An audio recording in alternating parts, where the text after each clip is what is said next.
Bueno, un saludo para todos. En la clase de hoy vamos a estar viendo la energía eólica offshore. Eh, Esta es muy similar a la energía eólica que vimos anteriormente, la que es en tierra. Vamos a tener los mismos elementos, eh, las palas, la góndola donde se encuentra todo el mecanismo de transformación de energía, el eje lento, el multiplicador, el eje rápido, y toda la serie de dispositivos que encontramos en la energía eólica onshore. Y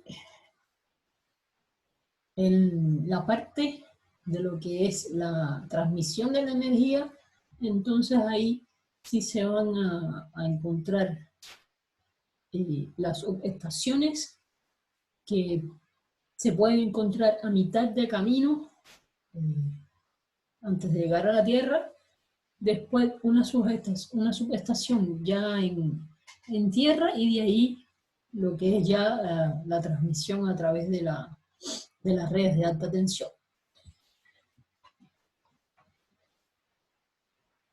Aquí en la figura pueden ver una evolución de la potencia de los rotores que se utilizan en la energía eólica offshore, donde comienza desde los 120 metros de diámetro del rotor con 3,6 megawatts de potencia.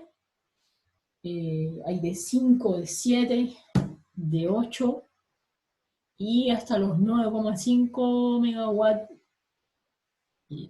con 174 metros de diámetro de rotor. En el mundo esta es una industria que se encuentra prácticamente en lo que es Europa, el Reino Unido, Alemania, Holanda, Francia, Bélgica, Dinamarca, y ya en pequeñas cantidades entonces en otras partes del mundo. Así, la capacidad de energía eólica marina instalada desde 2018 hasta lo que se prevé 2040 esté más concentrado en la Unión Europea, y se prevé para un 2040 que China posea, Estados Unidos, Corea, India y Japón, pero con capacidad instalada, quien más presenta hasta el momento es la Unión Europea, y un poco que hay también en China.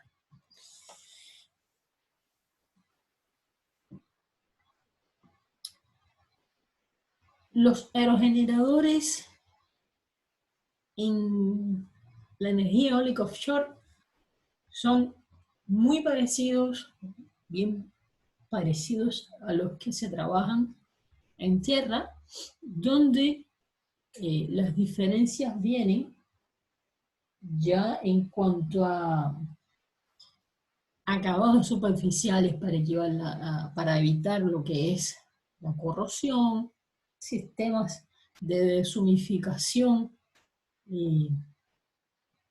ya que estos son elementos que se encuentran en el mar, entonces están atacados por lo que es la humedad, el transformador y el equipo informático que se encuentra dentro de la torre, dentro de la góndola, perdón, tienen que estar sellados herméticamente para evitar todo lo que es la humedad y la corrosión, y la góndola y la torre que también tienen un carácter hermético.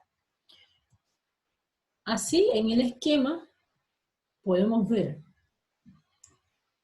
que a partir del viento, en la dirección del viento, nos encontramos con el subsistema de captación, que está compuesto de lo que es el subsistema de orientación y el de control y regulación.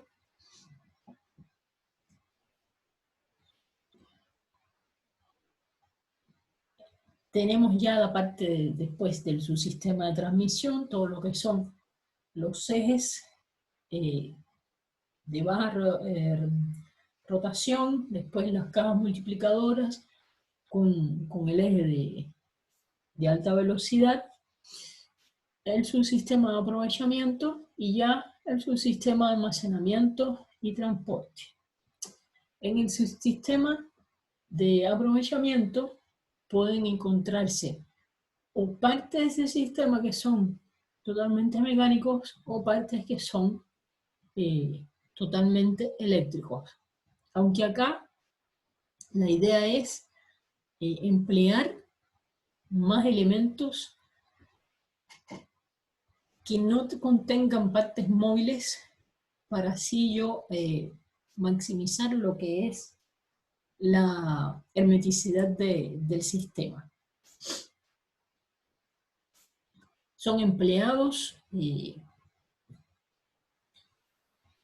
sensores que observan la dirección del viento, un microprocesador que analiza las variaciones de la posición del generador respecto de la nueva dirección del viento y un motor eléctrico que es accionado por este microprocesador para variar la posición de la turbina. Pueden haber palas fijas o variables, aunque la mayor tendencia son a las palas variables. Ahora, lo que más se impone en este tipo de sistemas de generación de energía por el entorno en donde él se encuentra es la tecnología de las estructuras que van a soportar la góndola, la torre y las palas. Entonces, acá vamos a ver tecnologías de cimentación superficial, que son las que se utilizan a menos de 50 metros de profundidad, las de cimentación profunda para mayores de 50 metros y ya las de cimentación ultra profunda que están por encima de los 150 metros. Después de esto tenemos dos tipos de estructuras.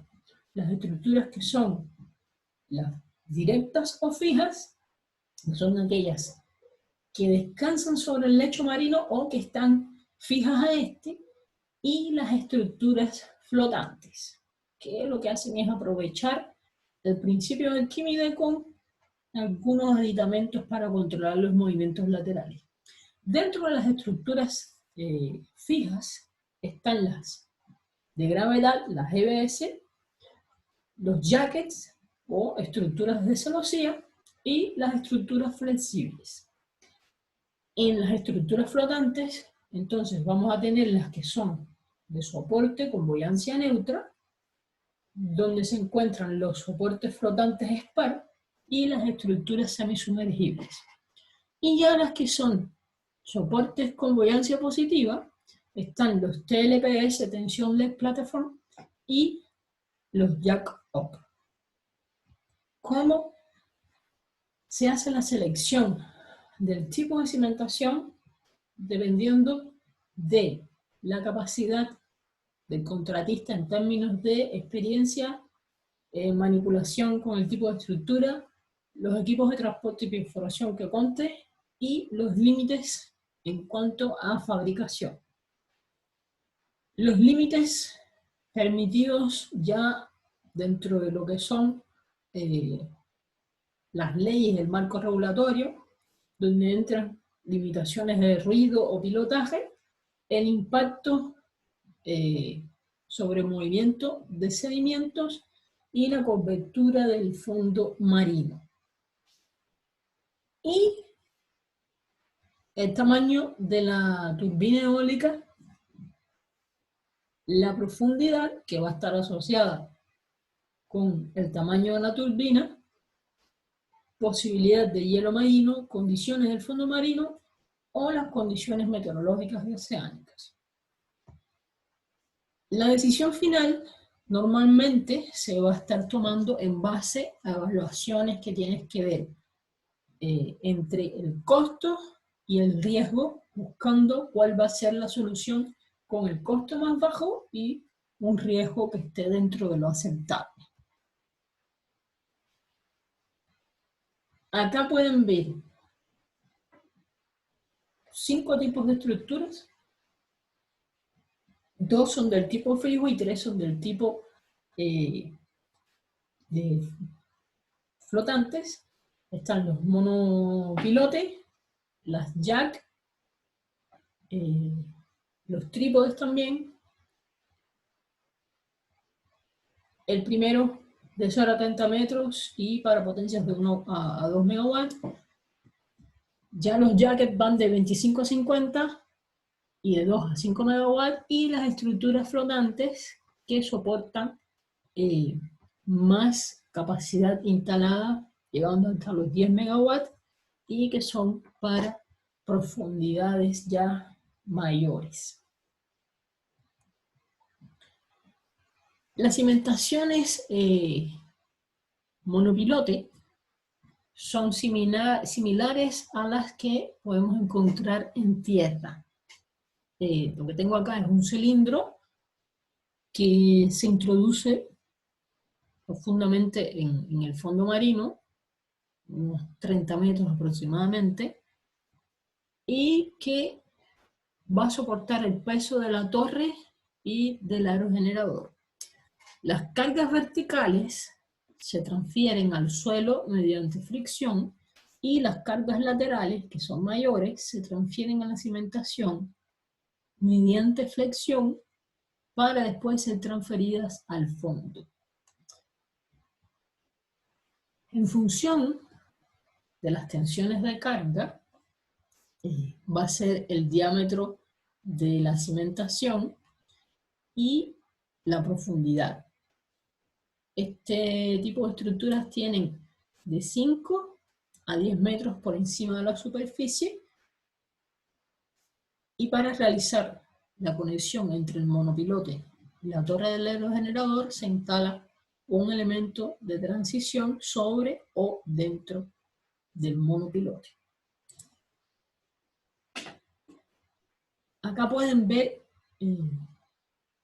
varias figuras que representan todo lo que es el transporte de los monopilotes hasta el emplazamiento mediante buques o barcazas, y ya el cómo quedan ellos dentro del agua ya como una instalación completa.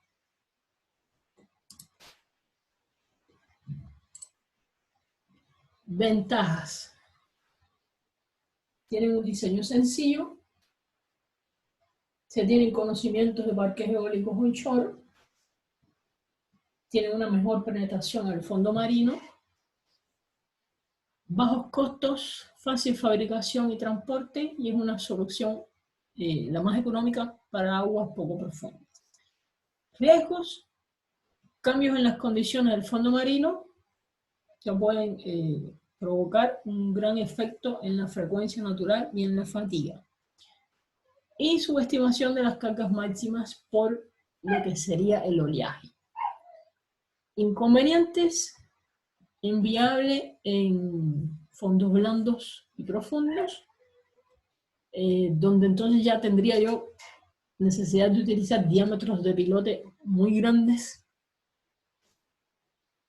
necesidad de protección contra la erosión del fondo marino, se hacen falta grandes equipos de pilotaje y perforación, difícil desmantelamiento y alto costo de materiales porque se está trabajando con acero que tiene que tener una protección contra la corrosión. Las estructuras de gravedad o GBS, estas son estructuras que se mantienen fijas gracias al peso que estas tienen. No son introducidas en el fondo marino, sino que descansan sobre este. Son fabricadas de hormigón reforzado con acero en espacios libres internos que permiten controlar la flotación hasta el lugar de colocación. No suelen emplearse en profundidades superiores a 30 metros y la base consiste en un recipiente que se rellena con piedras, hormigón u otros materiales de alta densidad. La cimentación tiene una gran base plana que va a hacer una resistencia a los movimientos de vuelco ocasionados por el aerogenerador, y la estructura puede incorporar también anclajes alrededor del perímetro que van a permitir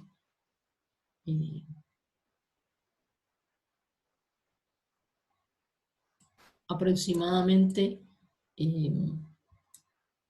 2 metros en el fondo, dependiendo de las condiciones del mismo, y ayudan a resistir los movimientos horizontales, recomendables en áreas sin grandes cambios de mareas, ya que pueden estar ocasionando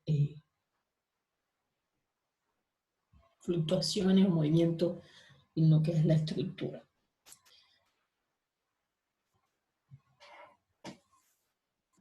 Vamos a ver aquí atrás. Tengo esto.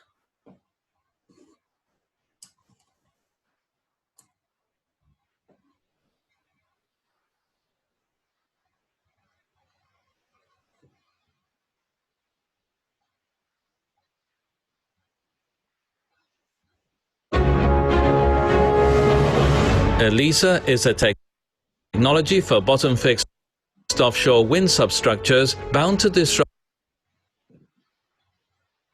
the market, as for the first time ever, allows full onshore pre-assembly of complete substructure and turbine units, which can be installed offshore with no need for any heavy lift maritime means. It has now been fully demonstrated with a 5 megawatt prototype in Canaries, Spain.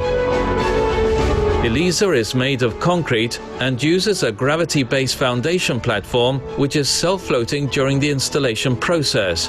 A platform construction rate of 50 to 70 units per year can be achieved for commercial wind farms.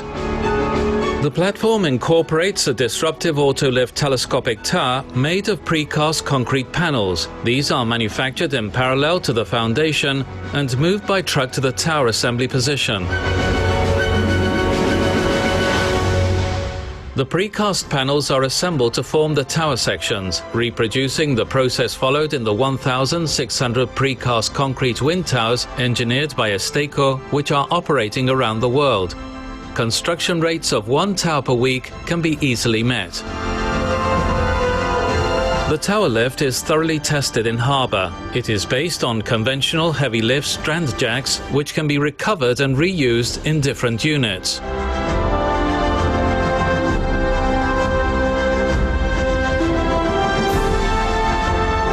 The first astonishing innovation comes now. The nacelle blades are fully assembled on shore. The telescopic tower lowers the assembly height greatly, reducing crane requirements. The full assembly and pre-commissioning happens in controlled harbour conditions, thus reducing risk and enhancing possibilities for industrialization. To optimize the foundation size while maintaining high stability all along the installation process, an auxiliary platform is coupled to the tower. During the service life of the turbine, this attachable platform can be adapted and equipped with a commercial onshore crane to perform large corrective maintenance operations. Then, in-harbour towing and ballasting tests are done prior to moving offshore. The telescopic tower brings down the center of gravity, increasing stability and reducing movements. All key functional parameters are monitored permanently.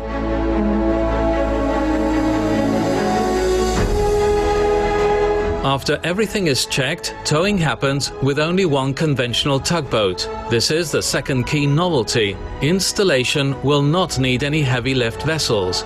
This bypasses the constraints associated with the capacity and availability of these means, including those linked to country regulations limiting the use of imported vessels, like the Jones Act in the US. Once on site, 2 extra tugboats are added to ensure positioning, and the ballasting process commences till touchdown in a controlled manner. Everything is monitored and remotely operated from a control vessel. When the structure rests on the seabed, the TIM platform is detached and can go back to pick up the next tower.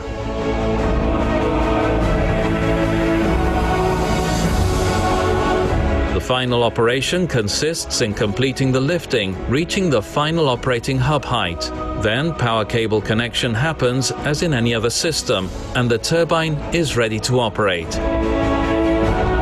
The result is a fully certified offshore wind turbine installed with complete independence of marine cranes. This is key for the much-needed scalability towards the next generation of very large offshore wind turbines. Besides, the use of concrete increases local content, brings down the cost, avoids piling noise, and provides a robust substructure with minimum maintenance needs.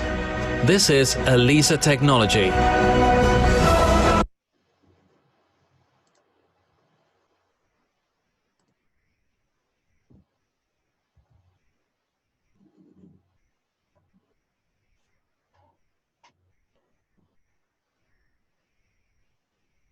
Bueno, acá las ventajas de este tipo de estructuras son que no necesitan de perforación, tienen posibilidad de un desmantelamiento completo, el hormigón no requiere protección frente a la corrosión, menos sensible a la fatiga e independiente de lo que es el precio del acero.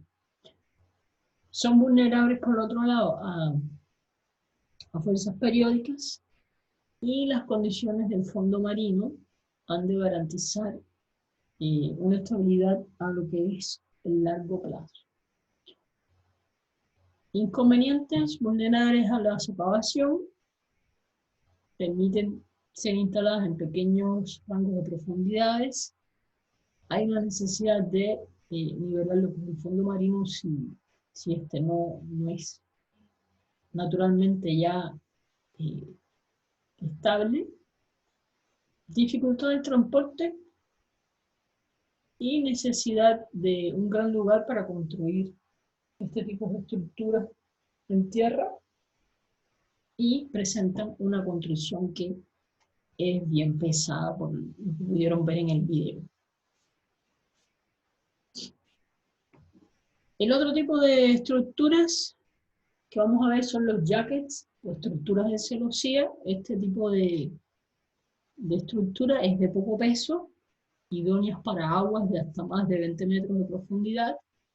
Las más comunes son de 4 caras, aunque están disponibles en el mercado jackets de 3 caras, fabricadas en vigas delgadas, soldadas y unidas al lecho marino por pilotes situados en cada una de las esquinas de la estructura.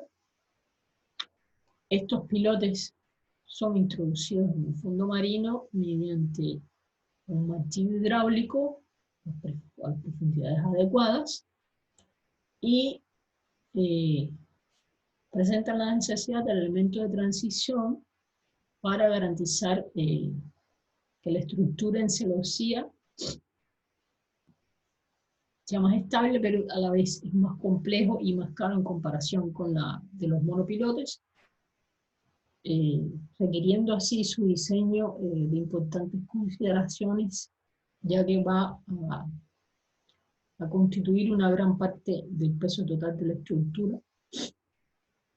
Y por el contrario, como una desventaja señalar, resulta más difícil de implementar sistemas secundarios, como son el atraque de barcos y el proceso de instalación también es complicado y caro. Entonces, en ventajas tenemos alta rigidez, resistente ante los vuelcos, ya por la mismo diseño y geometría que tiene la estructura. Se tienen conocimientos de la industria del gas y del petróleo, idóneo para profundidades de 40 a 50 metros. Requiere menor protección frente a la socavación y es ligero. Los riesgos acá vienen debido a la vulnerabilidad de las vigas de acero, donde como inconveniente yo tengo una estructura que está llena de gran número de soldaduras, tiene un traslado que es complicado, hay necesidad de perforación, el acero tiene precios altos, además de todo lo que conlleva la protección contra la corrosión, y no es práctico en aguas poco profundas. Otro tipo de estructuras son las de trípode. Para estas la profundidad adecuada es 20 a 40 metros. Su localización ideal se encuentra en sedimentos no alterados, pero es ajustable a otro tipo de fondos. Se requiere protección contra socavamientos en zonas de grandes corrientes, y es importante destacar que la junta principal es un elemento complejo susceptible a la fatiga y que requiere mucho esfuerzo ya de lo que es del diseño. La configuración con los tres apoyos hace que haya que tener en mayor consideración la dirección del viento y las cargas de las olas a la hora de hacer el emplazamiento.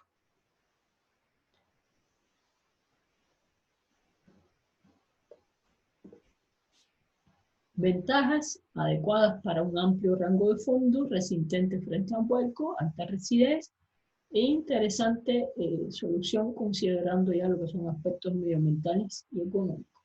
Riesgos, nuevamente la corrosión, porque estamos hablando del acero y los problemas de socavación. Inconvenientes, la necesidad de la perforación, dificultad a la hora de desmantelar, altos costos debido al diseño de los apoyos, protección contra socavamiento cuando hay grandes corrientes en el medio, vulnerable a las cargas tipo hielo, problema de transporte, el precio del acero, no es práctico en aguas que son poco profundas, y lleva una gran cantidad de trabajo para lo que es la construcción, transporte e instalación. La cimentación tripilote, por otro lado, lleva un elemento de transición que va conectado a la base de la torre, el aerogenerador, teniendo que soportar enormes fuerzas.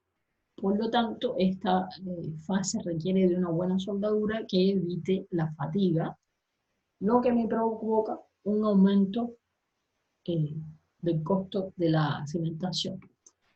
El elemento de transición por sí solo puede llegar a pesar sobre las 490 toneladas y requiere un proceso de soldado mucho más largo y complejo que el de los monopilotes. Cada pilote, dependiendo de las condiciones de profundidad y del fondo marino, puede llegar a medir más de 90 metros y pesar más de 400 toneladas. El incremento de fuerza y la mayor superficie de apoyo que supone la instalación de 3 pilotes va a permitir la instalación de aerogeneradores en aguas de más de 50 metros de profundidad. Entonces, este tipo de cimentación me permite el apoyo de los aerogeneradores en un tipo de estructura que los va a hacer más estable. Es un diseño simple, tiene mayor rigidez, adecuado para una gran variedad de tipos de fondos, y es resistente al vuelco. Como riesgos está la fatiga en lo que es el elemento de transición. Inconvenientes: son complejos en la fabricación, necesitando mucha mano de obra en lo que es la soldadura, gran cantidad de acero, en consecuencia,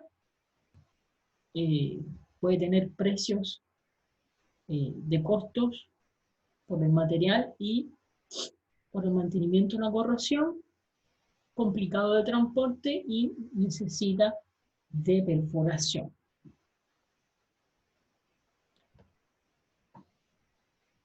Otro tipo de cimentación es la cimentación de succión, donde acá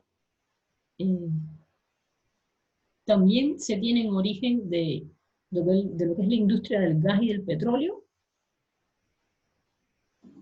Esta estructura consiste de un cilindro de gran diámetro cerrado en su parte superior y que pueden ser aplicadas en cualquiera de las cimentaciones anteriormente descritas como una alternativa a la introducción de profundos pilotes en el fondo del mar.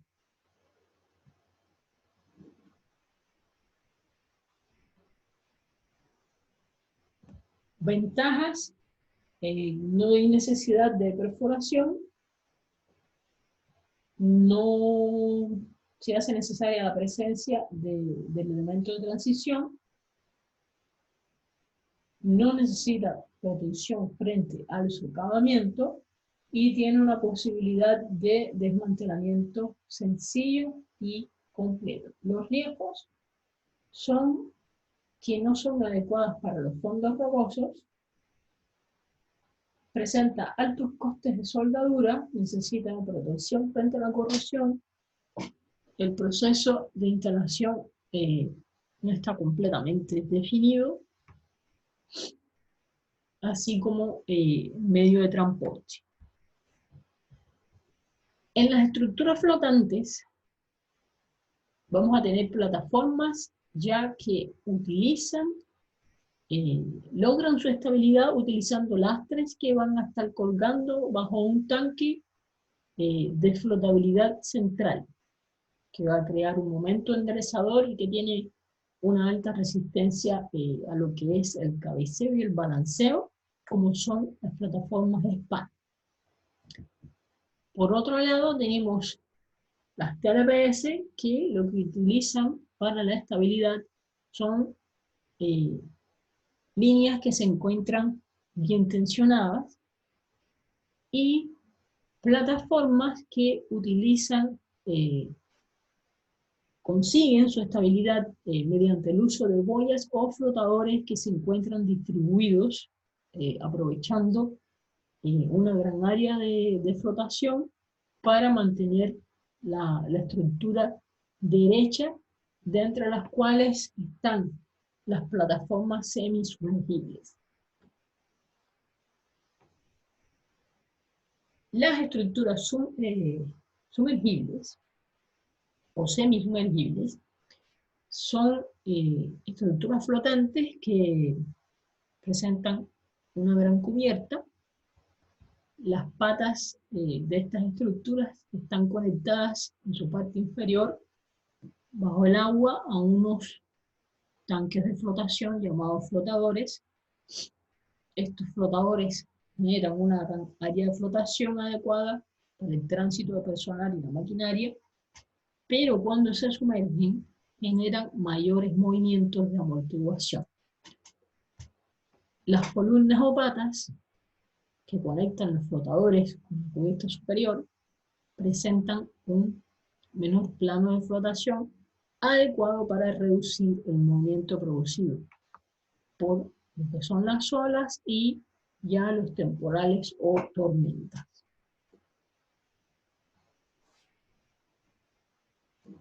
Las estructuras SPAR, en este caso se basan en un cilindro flotante de gran calado, diseñado para soportar las cargas originadas en su lado superior.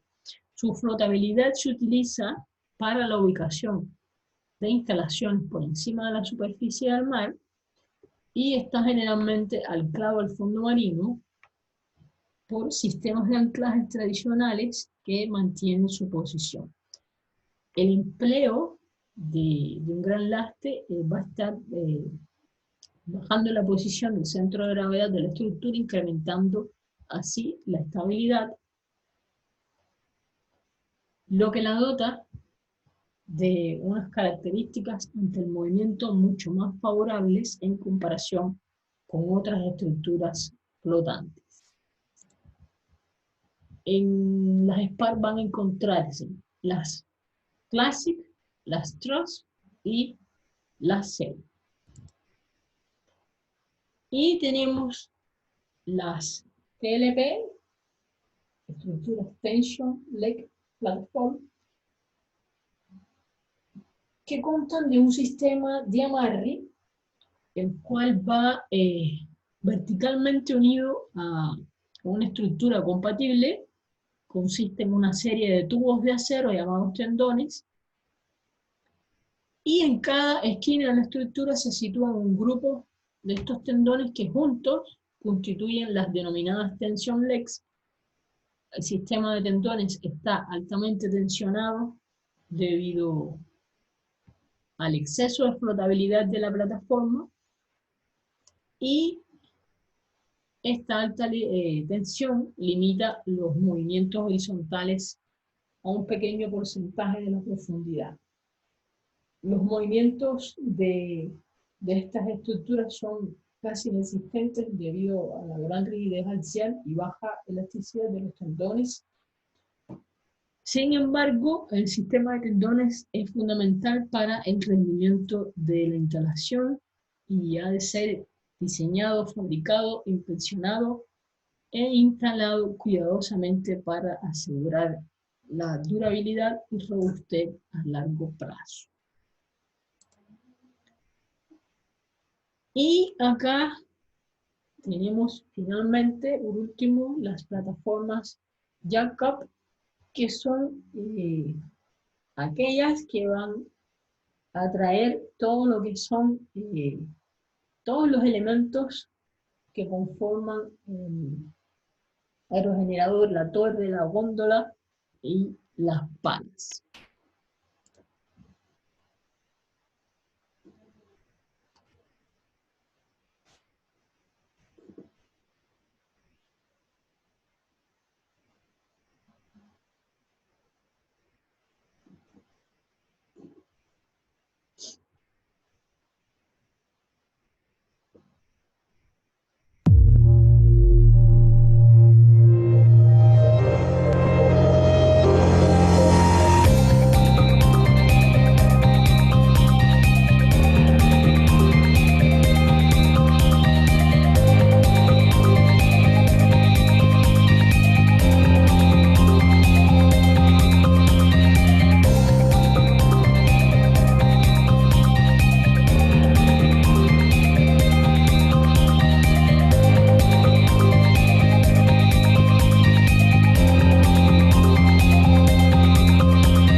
Ya vimos todo lo que son estructuras, ahora vamos a ver así de una manera un poco rápida lo que es la conexión eléctrica. Esta se realiza por una línea eléctrica hacia una subestación que se encuentra en el mar offshore, y esta subestación constituye el origen de una nueva línea eléctrica, la cual transportará la energía hasta otra subestación situada en tierra. Y en la actualidad, la mayoría de los sistemas de transmisión y operación están basados en el uso de las tecnologías AC de alta tensión. Sin embargo, el transporte y suministro ya de una manera más efectiva de grandes cantidades de energía a grandes distancias, como ocurre en la transmisión desde zonas periféricas, hace necesaria la evolución de los sistemas eléctricos, incorporando tecnologías de transmisión en corriente continua de alta tensión, que son los HVDC, High Voltage Direct Current. Este es un ejemplo de una subestación que se llama Silwin 1, que pertenece a un conjunto de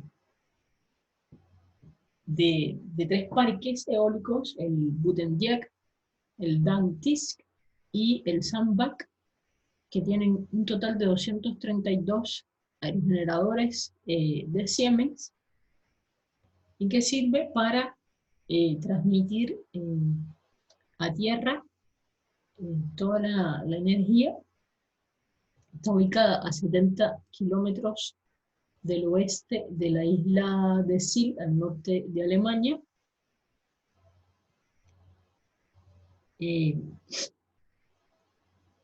Transmitiendo a través de más de 200 kilómetros de cables submarinos toda la energía generada, que da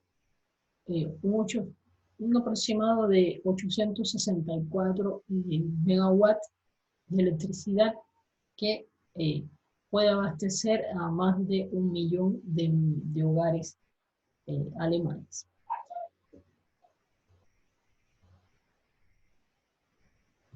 Tanto como en la energía eólica onshore como en la offshore, en los parques eólicos se evita el efecto estela, que me va a producir turbulencia y me va a estar afectando la producción del parque.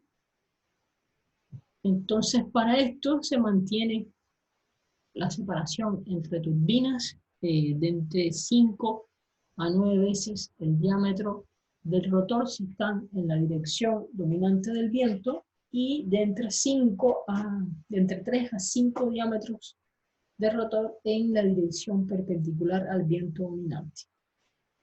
Si se conoce el rotor del aerogenerador, la rosa de los vientos, el emplazamiento, la distribución de waveband y la rugosidad de las diferentes direcciones, se puede calcular la pérdida de energía debida al efecto estela entre estos aerogeneradores, típicamente situada alrededor del 5%. En la región intermedia, la estela cercana, que aparece en el gráfico, en el esquema, el valor de la presión se va a mantener constante a niveles atmosféricos durante una longitud aproximada de 2 a 3 veces el diámetro del rotor. Y por último, en la estela lejana, con una longitud de más de 5 veces el diámetro del rotor, ya la velocidad aumenta gradualmente hasta alcanzar su valor inicial antes de llegar a lo que es la próxima turbina.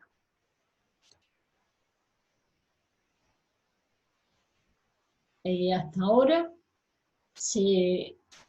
hemos venido hablando de casos idealizados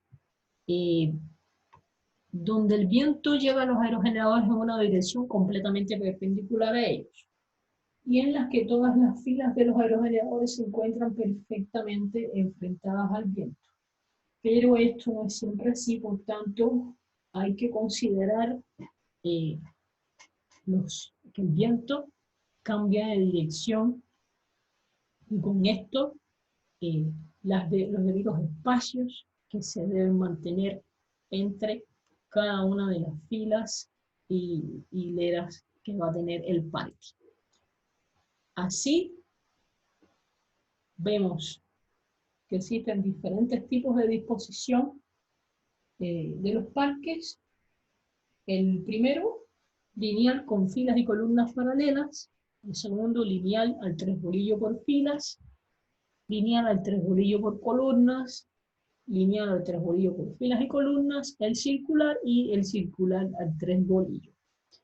En las disposiciones circulares se encuentran dos parámetros adicionales al radio de la teórica circunferencia, R, y el ángulo que forman las turbinas entre sí desde el centro de la circunferencia, en este caso sería representado con la letra A. Y con esto terminamos lo que es el contenido de la energía eólica offshore y de la unidad de energía eólica. Muchas gracias.